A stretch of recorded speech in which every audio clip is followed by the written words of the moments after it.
हाय मेरी बहनों, welcome you all on Nafisha studios. Skin को व्हाइट और ब्राइट करने के लिए अक्सर हम सब ब्लीच करते हैं और इसी दौरान कर जाते हैं ऐसी काफी सारी गलतियां जिससे स्किन में तरह तरह की प्रॉब्लम्स और डिसऑर्डर्स शुरू हो जाते हैं। इनमें से 5 मेजर मिस्टेक्स मैंने आइडेंटिफाई की हैं जिसको आपको बिल्कुल भी नहीं दोहराना है। नेक्स्ट टाइम वीडियो में लाइव डेमो के साथ ये सारा कुछ एक्सप्लेन होगा। So let's begin. मैं यहाँ पर क्लाइंट के लिए मिक्स फ्रूट ब्लीच ले रही हूँ फ्रॉम ब्रांड अरोमा आईना। अब सबसे पहला क्वेश्चन यही आता है कि मैंने ये वाला ब्लीच क्यों लिया। यही हमारी पहली मिस्टेक का कारण बनता है या हमें पता ही नहीं होता कि ब्लीच हमें कब किस स्किन पर और कौन से टाइप की करनी होती है। जनरली हम सिर्फ fam oxy bleach, gold bleach यही उठाते हैं, सीधा कर लेते हैं और यहीं पे प्रॉब्लम आ जाती है। तो मिस्टेक नंबर 1 टू आइडेंटिफाई कि ब्लीच किसे अवॉइड करनी चाहिए और किस मौसम में कौन सी ब्लीच जाएगी। तो पहले आपको देख लेना है कि अगर आपकी स्किन एक्सट्रीमली ड्राई है तो आपको ब्लीच अवॉइड करना है, एंड इन केस अगर आपको करना ही है तो थोड़ी सी प्रिपरेशन जरूरी होगी जो कि मैं आगे वीडियो में बताऊंगी। और दूसरा, जिनकी स्किन पे बहुत ज्यादा पिंपल्स है उन्हें ब्लीच नहीं करनी चाहिए, ये मेरी हाईली सजेशन है। एंड थर्ड, अगर आपकी स्किन पे बहुत ज्यादा फेशियल हेयर है तो फिर उसको हाइड करने के लिए ब्लीच बिल्कुल भी एक सफिशिएंट मेथड नहीं है। उसके लिए आप या तो हेयर रिमूवल टेक्निक ही यूज कर लो, that will be better than using a bleach. Also अगर विंटर में भी आपकी नॉर्मल स्किन बहुत ज्यादा ड्राई आउट हो गई है तो आपको ब्लीच बहुत ही ध्यान से यूज करना है, जो कि मैं सेकंड नंबर पॉइंट पे कवर करती हूँ। यहाँ हमें पता तो चल गया कि हमें कौन से स्किन पे कब यूज करना है, लेकिन कैसे यूज करना है यहीं पे मिस्टेक हो जाती है। तो ऐसा नहीं होता कि आपने सिर्फ ब्लीच उठाया और सीधे लगा लिया। नो, स्किन प्रेप नाम की भी कोई चीज होती है जो कि आप लोग बिल्कुल भी फॉलो नहीं करते before applying bleach. So mistake number 2, no skin prep before bleaching. यहाँ पे बात आती है प्री ब्लीच क्रीम एप्लीकेशन की। हमने कई सारे बड़े अच्छे ब्रांड्स में देखा है कि पहले प्री ब्लीच और पोस्ट ब्लीच क्रीम्स दी जाती हैं।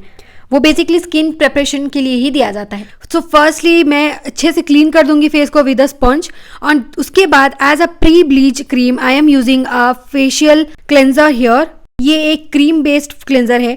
ये बहुत ज़रूरी होता है प्री ब्लीच में, क्योंकि सोचो अगर आप गर्मी में हो और आपकी स्किन में बहुत पसीना है, डर्ट है, ऐसे में आपने सीधा ब्लीच क्रीम अपने फेस पर अप्लाई कर दी तो वो सारी चीज़ें ब्लीच क्रीम के साथ मिल करके आपके फेस के लेयर में जाकर वहां पर बैक्टीरिया क्रिएट करेंगी और पिंपल्स आना तो गारंटी है। नाउ अगर आपकी स्किन ऑयली है तो आपको जेल बेस्ड क्लेंजर यूज करना है, और अगर आपकी स्किन नॉर्मल टू ड्राई है तो आपको क्रीम बेस्ड क्लेंजर यूज करना है। मैं यहाँ पर क्लेंजर यूज कर रही हूँ। Gently massage is for 2 to 3 minutes, not more than that, but cleanser जरूर से यूज करना। यहाँ पर मैंने अपने क्लाइंट पर हल्के फुल्के मसाज के थ्रू क्लेंजर अप्लाई किया है फॉर जनरल रिलैक्सेशन ऑल्सो। और अब हम इनके फेस पर ब्लीच क्रीम अप्लाई करेंगे। उसके लिए ज़रूरी है कि हम ब्लीच क्रीम को कम से कम पहले प्रिपेयर तो करें। अब ये वाला पॉइंट आप बिल्कुल भी स्किप मत करना, ध्यान से देखना, क्योंकि यहीं पर सबसे बड़ी गलती कर देते हो आप लोग। Mistake number 3, wrong ratio of mixing cream and activator, जिसे हमेशा 7:1 रेशियो में ही मिक्स करना होता है। जैसे यहाँ क्रीम ब्लीच में क्रीम ज्यादा और एक्टिवेटर बहुत ही कम। आपने कभी नोटिस किया है कंपनीज इतना बड़ा पैक क्रीम का क्यों देती है और एक्टिवेटर इतना कम क्यों देती है? इसका एक कॉमन सेंस है, हमें कम मात्रा में एक्टिवेटर यूज करने होते हैं। आप लोग ज्यादा मात्रा में यूज कर लेते हो और फिर आपके हेयर्स जो है वो बहुत ज्यादा गोल्डन हो जाते हैं। यही मेन रीजन होता है फेस को ओवर गोल्डन दिखने का। तो ऑलवेज यूज एक चुटकी भर का एक्टिवेटर ऑन योर क्रीम, जैसे कि मैं यहाँ पे अभी यूज कर रही हूँ अपने क्लाइंट पर। जब आप एक्टिवेटर ज्यादा मिला देते हो ना, तभी वो आपकी स्किन में रेडनेस और इरिटेशन क्रिएट करता है।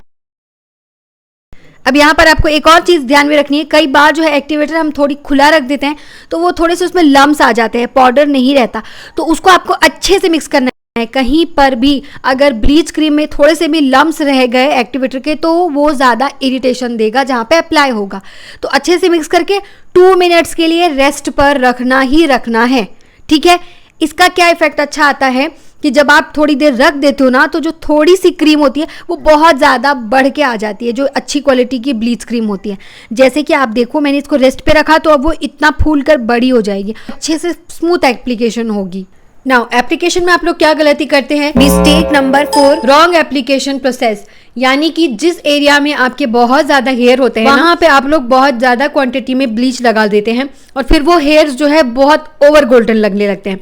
हमारे ईयर्स के पास में और फोरहेड में, अपर लिप में बहुत ज्यादा हेयर है तो आपको वहां पे एक तो देखो बहुत ज्यादा हेयर होंगे तो आपको ब्लीच वर्क ही नहीं करेगा, आपको हाइड नहीं कर सकता वो, बल्कि वो एकदम से गंदा दिखेगा। पूरे ईयर्स के पास बड़े बड़े फेशियल हेयर हैं, एकदम से। और फिर आपके फोरहेड में भी जो बेबी हेयर्स है उनमें नहीं लगाना है आपको, बस सिर्फ जहाँ पे एकदम हल्के हल्के फेशियल हेयर्स है ना, बस वहीं पर लगाना है ताकि एक कवर अप हो जाए, अलग से ना दिखे, बहुत ही हल्के हाथों से।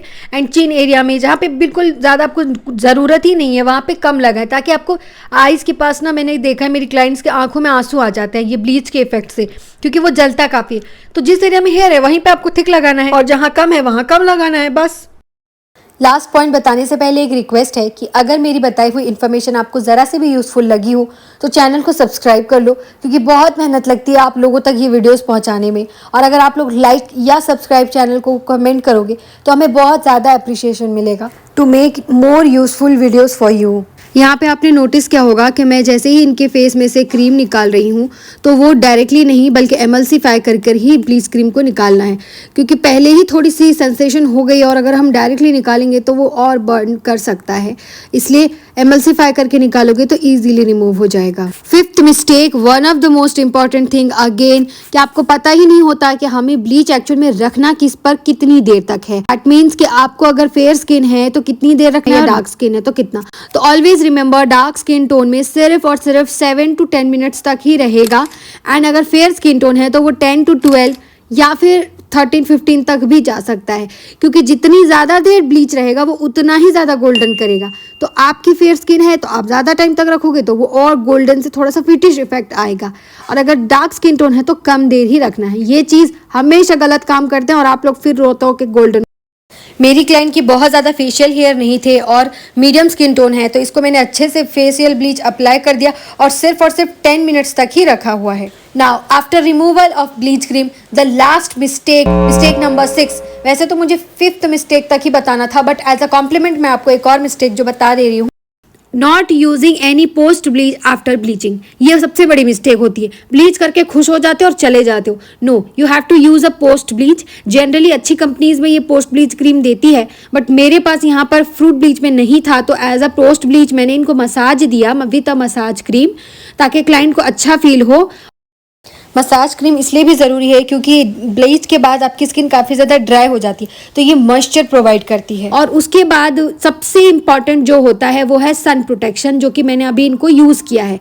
विदाउट सन प्रोटेक्शन अगर आप थोड़ी ही देर के लिए भी बाहर जाओगे तो आपकी स्किन जैसे ही सन इफेक्ट में आएगी तो वो रेडनेस क्रिएट होगा ही होगा। इसलिए सन प्रोटेक्शन ज़्यादा ज़रूरी है आफ्टर ब्लीच, क्योंकि ऑलरेडी हमने स्किन को काफ़ी एक्सफोलिएट कर दिया है और थोड़ी सी बर्निंग हुई है। तो सन प्रोटेक्शन या फिर सनस्क्रीन लगाओगे तो आपको एकदम फ्री होकर के आप बाहर भी जा सकते हो, दैट इज़ कंपलसरी। नाउ इससे समझ में आता है कि ब्लीच में टोटल 4 प्रोसेस होते हैं, pre bleach, bleach application, post bleach and sun protection, तब जाकर ब्लीच कंप्लीट होती है। और मेरा वीडियो आपको कैसा लगा ये मुझे कमेंट में बताओ। Thank you for watching, bye.